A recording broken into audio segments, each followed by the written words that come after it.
Welcome to Dweller of the Dark. We are a channel honoring the yellowed and blackened bones of many prominent authors. We will be digging up several obscure, strange, and forgotten authors who influenced many of the great horror, science fiction, and fantasy writers today. More tales of the horrifying, obscure, strange, and forgotten, or climbing out of the tombs. Subscribe, comment, like, donate, or I'll send Thaddeus Forge to steal your heathen soul. Unknown horror masters, send us ghoulish delights for the Skull and Bones collection. Your pound of writer's flesh will continue to feed our ghouls for now. Books, websites, podcasts, in the links below. Children of Horror, Legion of Ghouls. Tonight, we present Island of the Giant-Snail, Special Edition. This is going to be the prologue to an epic snail of a tale. First written November 2022. Stewart Baker heard the banging of bare fists upon a wooden cabin door, and the whistling winds under the varnished door's cracks. Both annoyed and angered, the shell geologist hastened to sit up from his concrete bed and groan. Then begrudgingly, he walked toward the incessant pounding.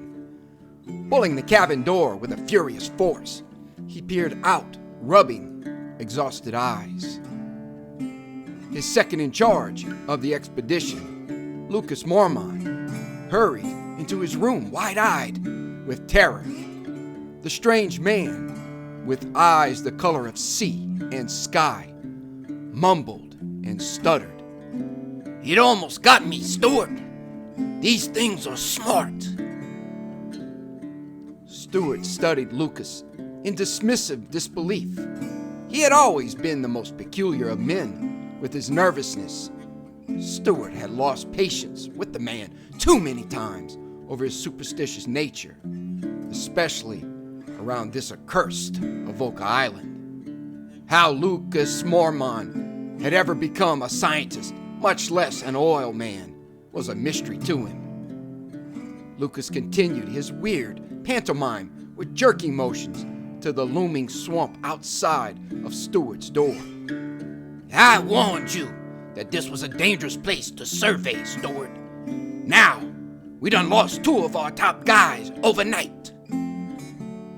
Stewart narrowed his stare, pointed to the smaller survey boats attached, and growled. "What do you mean, we lost two guys overnight? Drinking and sneaking off will get a man fired for sure with me." "He wasn't drinking, Mr. Baker." Lucas tried composing himself by rubbing his fingers through his auburn hair and straightening his disheveled flannel shirt. But glancing back out in the moonlit swamp, he became nervously unhinged again. "Something in the swamp took them." "You saw something take our men? What was it? An alligator or swamp cat?" Stewart knew something had to have happened to break his trusted friend. Though they disagreed on a lot of things, especially superstitious myths and the like, Lucas's behavior was way out of sorts. Maybe the something he was spouting on about had almost got him too. Maybe a near-death encounter with the predator had broken the man's spirit, just as this entire nightmare of an oil job was breaking Stewart's iron will to continue the project. Lucas concurred with crazed eyes that inferred a festering insanity about to be unleashed, a damaged mind and soul that would never be quite sane again. "I did. One creature struck out like a cobra. I saw it get that bull of a man, Tommy Boudreaux. No man or animal ever bested him, but this thing got him. Its fangs injected something that totally took Tommy out instantly. Then it pulled him into the swamp. A snake took him out? Lucas shook his head. No.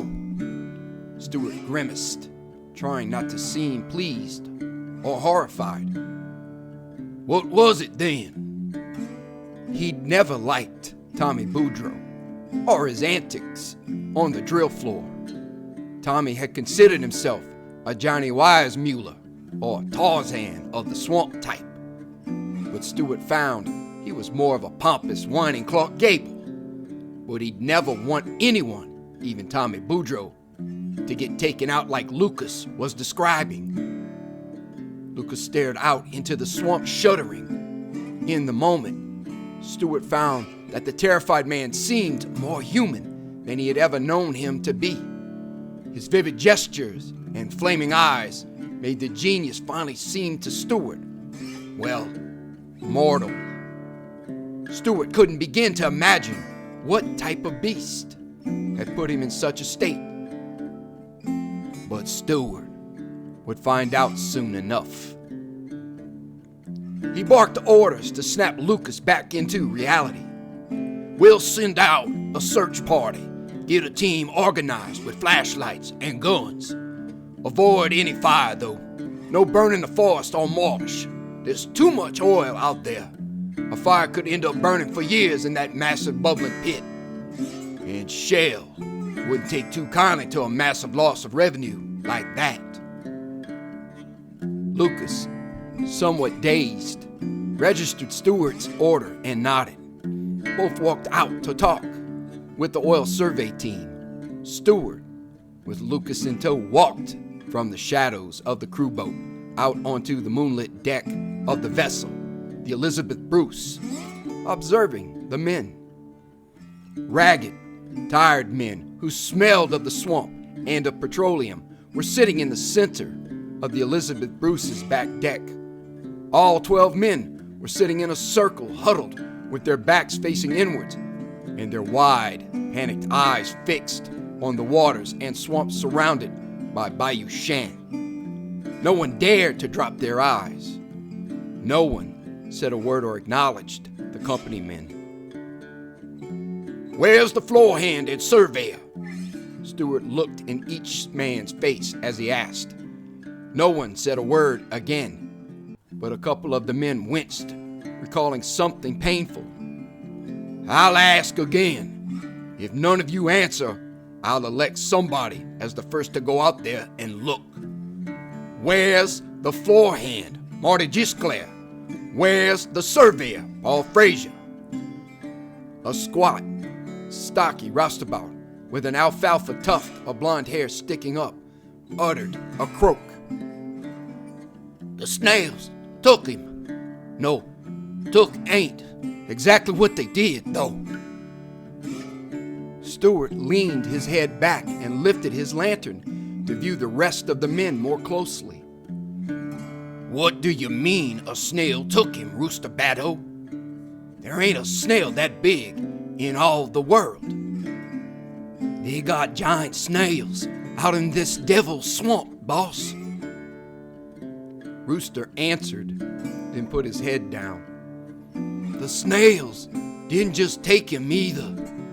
They fought over him like a bunch of dogs pulling and fighting over a bone. He gazed up with the same crazed look as Lucas. Oh, for the love of God! They pulled him apart in front of us. You guys are telling me a snail, a giant snail, ate two of our crew. The circle of oil hands all nodded in agreement to Stewart. What the hell? Please tell me that you all have been drinking absinthe or lost your minds.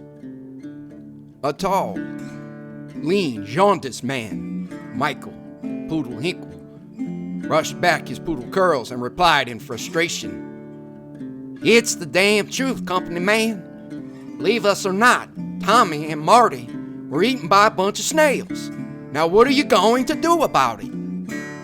Stewart would recall the chestnut brown eyes of Michael Hinkle, He'd recall the spiraling curls that had garnered him the nickname Poodle, and he'd recall how the moonlight caused the raven black hair to glisten in a fine sheen. But the rest of Poodle, long after the vicious carnivores decimated everyone, he would no longer be able to visualize. Poodle would fade into an indefinite ghost of memory. Suddenly, Stewart walked up and gripped Poodle's arm by the elbow. Reassured that the point was being made, Stewart squeezed with a vice-like grasp, hearing the creak of Poodle's flesh as he jerked the man up toward him. "I'll tell you what I'm going to do." As the night winds whistled around the Elizabeth Bruce and the ears of both men, Poodle protested, sweeping his free arm, pleading, "Let go, Stewart! You're hurting me, company man!" Then the driller jerked his arm away, looking at Stewart reproachfully. A shell flag set high on the Elizabeth Bruce's mast shifted and wheezed as a tattered sail. The flag seemed to speak to Stewart in the moment of the perilous balance of leadership and the danger of angry oilmen who felt wronged. On still mornings, when exhausted men slept, Stewart would listen to the whispering flag and understand that peace and quiet were a virtue to the yelling and ear-damaging noise of heavy machinery punching holes into the earth. Now the flag whispered, "You went too far with men who lost friends. Stewart, you called them liars and drunks after they broke their backs to find this reserve and protect Shell's interest. You pushed them too hard and hurt their most respected man." The shell flag, as Stewart looked up to the night sky, seemed tired after their talk. It said as much, swaying and drooping pathetically against the sky. Stewart thought as he saw the men standing in a growing mob of rage. "Tread carefully, Stewart. Some have killed men for less, I imagine. Try money. Money seems to always make angry men forget their dead friends." Stewart walked around each angry man, showing no fear. He had to maintain the illusion, lest lose control of his team, putting his hands out in grand fashion and pointing to the moonlit swamp. "For what you went through tonight, I'm going to compensate each man another $50. And you can be assured the families of both Tommy Boudreaux and Marty Gisclair will be compensated for their loss by Shell." Seeing that the compensation was working to calm the mob, and the men were pulling back from their rage, he decided to provoke them to action. Stewart angrily roared to motivate his men to do what moments before would have been impossible. "Now, how about we kill these damn things for killing our friends?" The men were all standing and let out a roar, "Hell yeah!" As they dispersed to get guns and lanterns, Stewart took out a fine Cohiba cigar. He set an even flame to light the robust tobacco. Something from the corner of his eye snapped back viciously. In the glance, Stewart, to his shock, had seen a flesh-colored, gelatinous mass that pulled back as he lit the tip of his cigar to a cherry flame. Everything happened all at once. Shimmering ooze fell from 5 different directions of the back deck simultaneously. Gelatinous snails appeared undulating upward from the waters of the swamp. Their movements were like earthquake tremors that shook the crew boat. Then cobra-like fangs and serrated teeth seemed to strike at once, picking several men off the boat in the same instance. Men slipped in pools of excreted slime as the larger bulk of the snails stayed locked to the sides of the vessel. A 6th snail joined the attack. It descended from above the deck, breaking the mast holding the shelf flag and landing with a thud to the lower deck, nearly submerging the Elizabeth Bruce. It shot out its horned head and neck to attack Stewart. Reacting, Stewart threw his lit cigar at the beast, burning it. The snail screeched and squealed like 1,000 bats in one terrific blast. Then there was a second awful low whir that nearly made Stewart Baker vomit.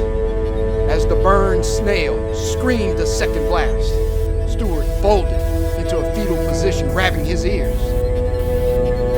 The second roaring sound caused Stewart's ears to bleed. Stewart would have died in the incapacitated moment as the screech bled his ears and rattled his brain. Two snails had seized upon Stewart's predicament and poised to inject him with their dripping fangs. But just as one launched, Lucas walked up and fired a 10-gauge, blasting off one of the snail's eyes. The creature jerked back into the water in a pool of whitish ooze. The second snail lunged to kill Lucas. Pistol fire from a .45 on the left side of the creature by Selwyn Bourgeois pushed it to retreat as well into the murk. Selwyn screamed in triumph with Lucas Mormont. Then both ran to grab a bewildered Stewart. "We have to get out of here, Mr. Baker. They have the Elizabeth Bruce locked in. We need to go that way, sir." Selwyn pointed to a rescue boat in a recently dug trenasse. Stewart could only hear the vibrations of their words. His hearing was lost from the screech of the snails, but their pointing to escape registered. He took their hand and let them pull him to his feet hurriedly. Stewart nodded. He understood, but pointed to the blood from both his ears. Pushing the boat into the water, firing at another larger snail, Selwyn turned, shaking his head at Stewart. "The snails did that with their scream?" Stewart, in a garbled voice, said, "Yes." The other oilmen tried to follow Stewart, Lucas, and Selwyn. They too grabbed larger boats to follow them out into the night. A monstrous snail, larger than any of the previous ones, moved with a speed that stunned everyone and launched itself out of the water onto the back deck. As it landed on the deck, the weight of its tremendous girth crushed the remaining 4 men of Stewart's team. The rest were eaten by the snails. Death, as he would be for the rest of his days. Stewart Baker slowly glanced back. Sweat poured from his brow and mixed with the blood caked on his shirt. He half expected the colossus of the snails to roar down the trenasse in pursuit, crushing everything in its wake.